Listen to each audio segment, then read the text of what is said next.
My name is Dr. Shamini Jain, and I am so excited to bring our next guest to you right now, who needs no introduction. We are so honored that he's chosen to spend some time with us today to share information that he feels is absolutely vital for our times. Gregg, thank you so much for being here with us. Oh, Shamini, well, thank you. First of all, thank you for the invitation and the opportunity to be part of the summit. It's really good to see you. It's really good to be with you and the audience directly. We love you all, and I just want to thank you all. Just thank you for doing everything you can do to be the best that you can be in these extraordinary times. And this is what we're going to talk about today. But before we begin, Shamini, I want to say I think this is all summits are important and they're interesting, but I think this one is exceptional because it's vital. And the reason it's vital is because we're going to be sharing new discoveries based in rock solid science. So these are not my theories, it's not my hypothesis, and it's not wishful thinking. These are new discoveries based in peer-reviewed science that are rarely shared in the mainstream. So when I say mainstream, they're not shared in mainstream classrooms, mainstream textbooks, mainstream television documentaries on the one hand, and on the other hand, Shamini, they change the way that we think about ourselves. And that is what's up for us all right now. So thank you for the opportunity to do that. And I'm going to follow your lead. I'm excited to see where we go today. Well, thank you, Gregg. And we were chatting, and as you said, we have a story, right? We're authoring our own story, and some of what you Right. just shared about the science, it's not even necessarily new science, but it is science that is somehow overlooked. We could say it that way. It's just we haven't really been emphasizing it. A lot of people don't know about it, so I'm sure people have questions about what that science is, and we'll get Yeah. to that for sure. Absolutely. And the scientists are in a tough place right now. And, in the world of science, there are a lot of different perspectives in the world of science, but these are from peer-reviewed journals, National Proceeding of the Academy of Sciences, the volume Genetics. Is one of the places. They took a really close look at this. When we appeared as anatomically modern humans, there were mutations in our DNA, in our genome. Human chromosome number 2 is one of the most astounding. It is the product of a fusion of pre-existing chromosomes that after the fusion happened, genes were added, genes were taken away to stabilize that fusion. It gives us the extraordinary neocortex that we have and the ability for empathy, sympathy, compassion, self-regulation. Chromosome 7 is what gives us chromosome number 7 in primates. 75 million years it was stable. And exactly 200,000 years ago, there was a little switch that linked the brain with the tongue, with the mouth, that gives us the ability for complex language and speech. I mean, you know that I'm a musician as well as being an author and a scientist. And one of the questions I had as a musician and as a scientist is, we look at a chimpanzee that we share 98% of their DNA. But my question is, why doesn't a chimpanzee sing? You will never hear a chimpanzee sing Led Zeppelin's Stairway to Heaven. And I laughed. I asked myself that question, and I laughed at myself for asking. But it was a serious question. If we share only 2% of our DNA is different, how come those chimps aren't out there singing songs? And the reason is because of this shift. And the irony, what some people call an irony, some people call it luck, is that and there's others, chromosome 7, chromosome 2, gene TBR1, all of these happened at exactly the same time. That is not Darwin's idea of evolution. So scientists say that there was an intervention, but they have to leave it at that because they cannot say science is not equipped to go beyond telling us what they can tell us what happened, but they can't necessarily interpret how or why. So and this is, as I say, rock solid science. We often don't hear about it. So what does this mean for us? We're in a healing summit. It means that we're made to heal. We are wired to thrive. We are wired to heal. And I'm going to offer a little bit different way of thinking about our bodies. When I was in school, I was taught that we are these vulnerable, frail, tissue-based bodies that are in constant need of defending ourselves from the very environment that we come from, that we're supposed to be afraid of that environment. Mhm. And in that thinking, the world looks like a scary place. It's the And Warthog model, right, Greg? I mean, this is it the pathogenic, do or die. it is. It's the It symptom. is. And in that world, we feel that we need to design things outside of us, Mhm. external technology, to keep us safe and to empower us and help us reach our great potential. You and I are the product of that thinking in that world, and we all are. We're, to whatever degree we're aware of it, that's what's happening now. So I'm going to offer another perspective, and this is based on what the science is showing us. The average human, whatever average is, but the average human, it said, has about 50 trillion cells, give or take, in the human body. So we know that. I'm going to offer a little bit different way to think about our bodies, and this will lead to the empowering nature of where we're going with this. Every one of those 50 trillion cells has an electrical potential, about 0.07 volts. And you say, well, that's not very much. And I say, well, you're right, until you do the math. 0.07 volts times 50 trillion cells. And think about that. We have an electrical potential in our bodies about 3.5 trillion volts of electrical potential. And what would happen if we could harness that and direct it toward our own healing, or toward our longevity enzymes that we all have in our bodies, or toward our intuition, or toward our resilience, or toward deep states of inner knowing that are revealed in so many of our most ancient and cherished spiritual traditions? Well, if we could do that, but it doesn't end there. Every one of those 50 trillion cells, it functions as a transistor, just like in a resistor, just like the old transistors and resistors in our old television sets. Some of you remember those, or the old telephones. Now they're miniaturized on to the chips and the computer that is in the machine you're watching me on, or on the mobile phone. Every one of our cells does that. We are resistors, we are transistors. Every one of our cells is a capacitor. It stores information and releases it when it reaches a certain threshold. Every cell in our body releases photons of light and is a photon receptor. We receive photons of light. Light is information. We are constantly interacting with our external, we call the external environment, the field, through this exchange of collapsing and emerging photons. Every cell in our body has antennae on the outside that are attuned to electromagnetic frequencies, and the very DNA and the genes in the DNA also function as antennae. We are gated circuits. We store and retrieve information in memory, just like we do on the computers, and so much more. And here's where this gets really interesting. What I'm describing, we are what is now being called a soft technology. So we are not hard computer chips and wires and chemicals. We are cell membranes, ion potentials across cell walls. We are neurons, and all this is so awesome. But if you're sleeping, this is a good time to wake up, because all of the external technology that we are in awe of today, and we have amazing external technology. Not one function in that external technology has been developed that does not mimic what we already do in the cells of our bodies, except we do it better. We are extraordinary soft technology. And now here's what links this information to this program. We're the only form of life that we know of today on this planet.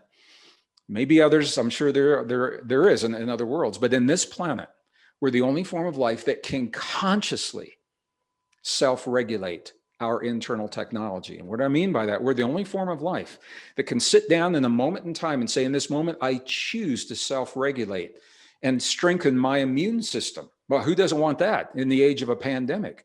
We're the only form of life that can choose to awaken those longevity enzymes that are with us until the last breath that we take in the new stem cells. We're the only form of life that can say, I choose to consciously access deep states of intuition rather than allowing it to simply happen spontaneously whenever it does. We're the only form of life that can create resilience to change. Man, who doesn't need that? Our world is changing faster than we can track it. It's wearing people out emotionally. It's causing depression. People are taking their lives because they don't know how to deal with this change. We self-regulate our inner technology, our soft technology, through thought, feeling, emotion, belief, breath, and focus.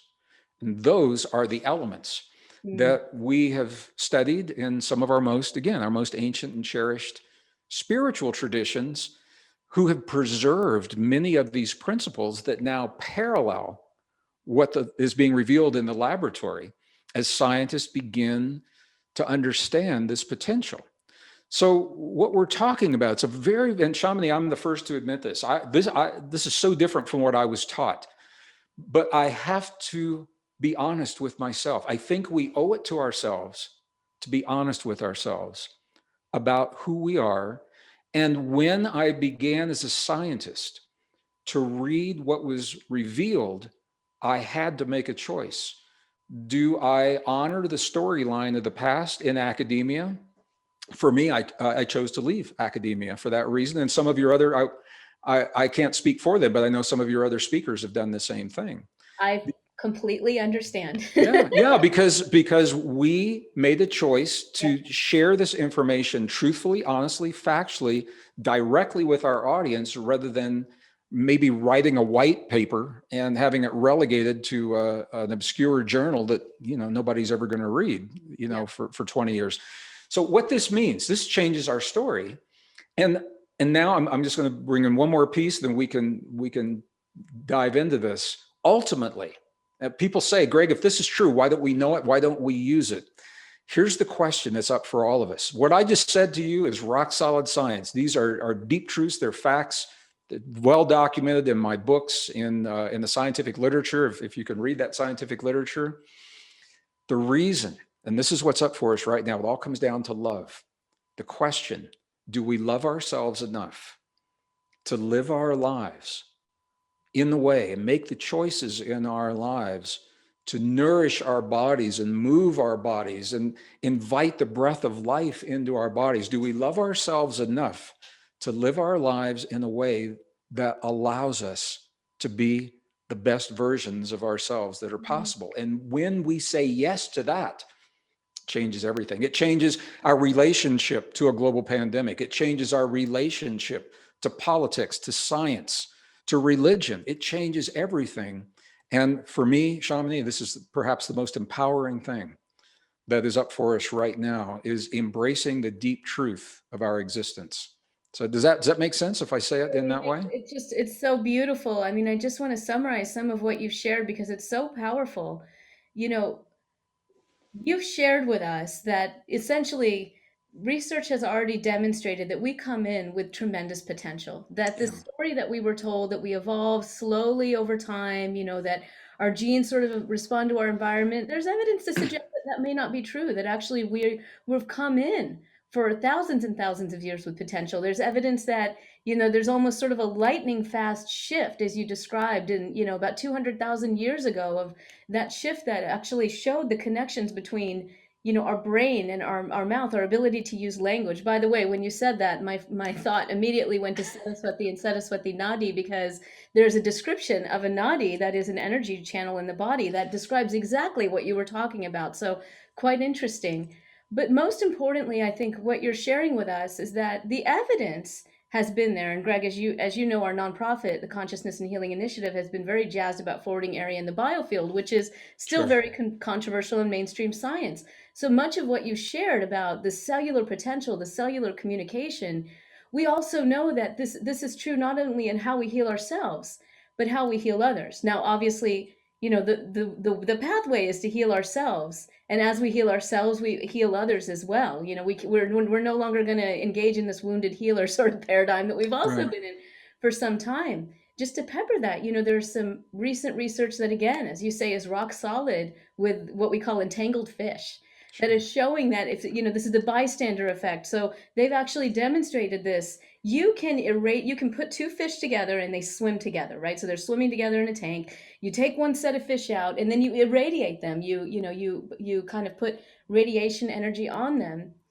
And the other set of fish that did not engage again with those fish in a completely different tank are showing this bystander effect where it's like they've been irradiated. And, everyone's throwing up their hands. Like, how do we explain this? We don't have a better explanation than entanglement at the moment, but Right. it's just showing us how powerful we are. And as you said, why haven't we dove into this power? Because we've been force fed these models of separatism, of, overemphasis of what we call pathogenesis. The invader is outside of me instead of, I'm in harmony. If I'm out of harmony, I can actually bring myself back into harmony. I can bring my community back into harmony. We have that power and that agency. Mhm. And as you say, the stakes have never been higher. And we do still have what we might call that old paradigm thinking, that sort of force fed idea of separatism that is driving much suffering in our society. Yeah. And this is playing out, you say, in how we're viewing and using technology. And the dangers, I think, of what you're sharing is that if we continue on this sort of fear based separatist mentality and we engage in technology this way, we may actually lose some of our humanness. So tell us about that. Absolutely. And I want to talk about that. And before I do, I think it's important. Some of our viewers are very familiar with my work, and this may be the first time that we've ever been together. And I want to thank everyone for sharing a part of your day with us so that we can have this conversation. But I want to be really clear. Many of the powers that be do not know what we're talking about. So our elected officials, regardless of how high the level is that they are in our local or state or national or global governance, some of them do, but many of them are not aware of what we're talking about. So the choices and decisions that they're making are based upon the old story. And this is why I say the stakes have never been higher. We have a planet at stake, and life on the planet is at stake.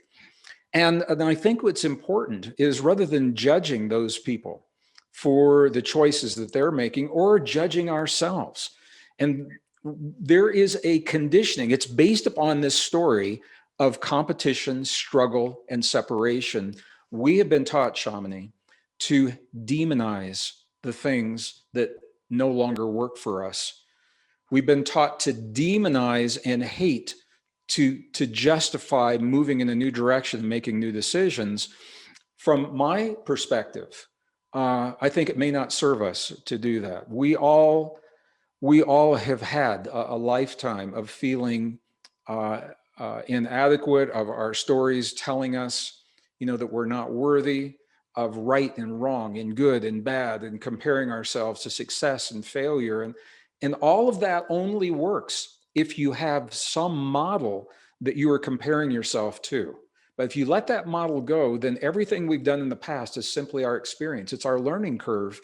And we have to say that it worked because we're here now. It worked to get us where we are. And now that we have new understandings, we can let those understandings go, bless them, let them go with grace. It's not so much about a mistake or about goodness or badness or rightness or wrongness or revenge or any of that.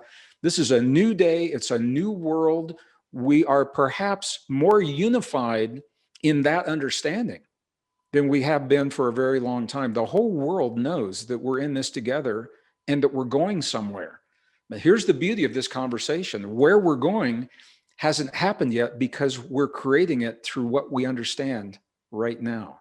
Mhm. And as we embrace these understandings that we're talking about, and they have a lot of implications, they have social and political implications, certainly implications in terms of energy and where our energy in the planet comes from and how we feed one another and how we heal one another. So story is a big deal. So if we can move from this point forward without judging ourselves or judging others in the past, I think it's a really healthy way to do this.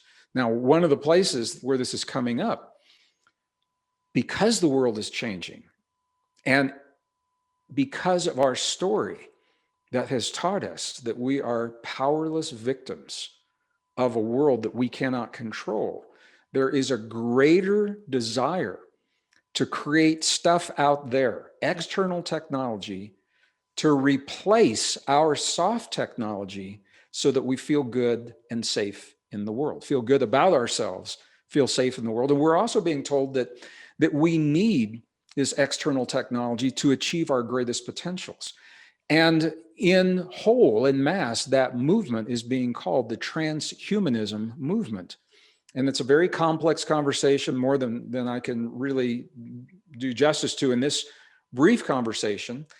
And I want to be very clear about this. I am from a high-tech world. I worked on the Star Wars Defense Initiative during the Cold War years, where I saw, some of the most advanced laser systems and radar systems and communication systems. And I'm not anti-technology, but here's the thing, and this is a conversation that scientists have had since I've been in the scientific world. There are two schools of thought when it comes to scientists. Some scientists believe that because we figure out how to do something, it gives us the license to go forward full throttle and do that.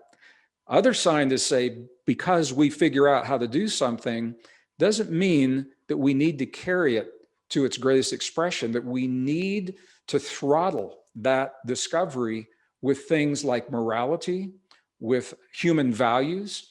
And this is where technology and transhumanism is coming in. The technology is available right now to replace much of the human body. And because the story has led people to believe, some people, that carbon-based life, that's us, we're carbon-based life, is imperfect, that carbon-based life is flawed, that we are the product of lucky biology in a lucky universe to begin with. Their thinking is that we need to replace this flawed carbon-based body with machines. Now, that's a slippery slope. And I'll tell you the reason I'm concerned about this is because this thinking is sweeping some societies very quickly, and you're not even hearing about it in other societies. And some Eastern Asian societies are embracing this technology much faster. And you're not even hearing much about it in the mainstream here in the West. Here's the slippery slope. We've all heard the expression, use it or lose it. And our biology functions in a very similar way. We are this extraordinary, highly advanced, technologically sophisticated, soft technology that has the ability to self-regulate, self-heal, to heal our own bodies, to regenerate, to rejuvenate in a way that no other form of life has. And when we begin to replace the neurons and glands and the blood and the chemicals in our bodies with computer chips and wires and other chemicals, we begin to lose those capabilities. They atrophy if we don't use them. Now, in one generation, I'll give a specific example here in a minute, but in one generation, you might say, okay, no big deal. My kids may not make the same choice, but here's the thing. This is the way evolution does work. In one generation, if we stop using certain classes of neurons, then the connections of those neural networks begin to atrophy. And the next generation, the body says, well, I guess we don't need those anymore. And they may stop producing altogether. And we're actually seeing this happen as technology is beginning to replace, in some societies, our most intimate human relationships. And I'm talking about human intimacy in terms of emotional intimacy and sexual intimacy. It's being replaced by technology and games. And what's happening in those societies is the birth rate is declining because infertility is increasing and sperm counts are dropping. Use it or lose it. We have right now the ability to implant a computer chip. So this isn't theory, it's available right now. To implant a computer chip into the human brain that gives us direct access to the hard drive of our computer without the use of a keyboard. So when I say this in an audience of young people, I have no children of my own, so I learn a lot from the young people in my audience. What they say, the first thing they say is, wait a minute, you mean I could do my gaming without ever using a keyboard? Cool. Sweet, sweet. Well, cool is my word. Their word is sweet, and they have other words I probably won't use here. But because they've never been taught how precious and rare, and I'll just go the extra mile and say sacred, not from a religious perspective, but from a deeply spiritual perspective, how sacred this internal technology is. And if you've not been taught that, then your response would be, why not? why not put a chip in my brain so I can access my computer hard drive? So it's being offered recreationally.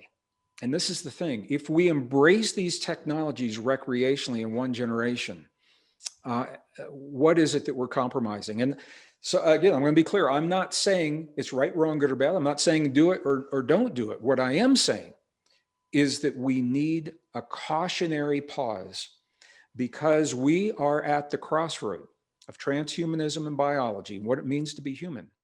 I know that those, who are watching, many know you, but many may be encountering you for the first time, which is also really exciting. And where can people connect with you to learn more?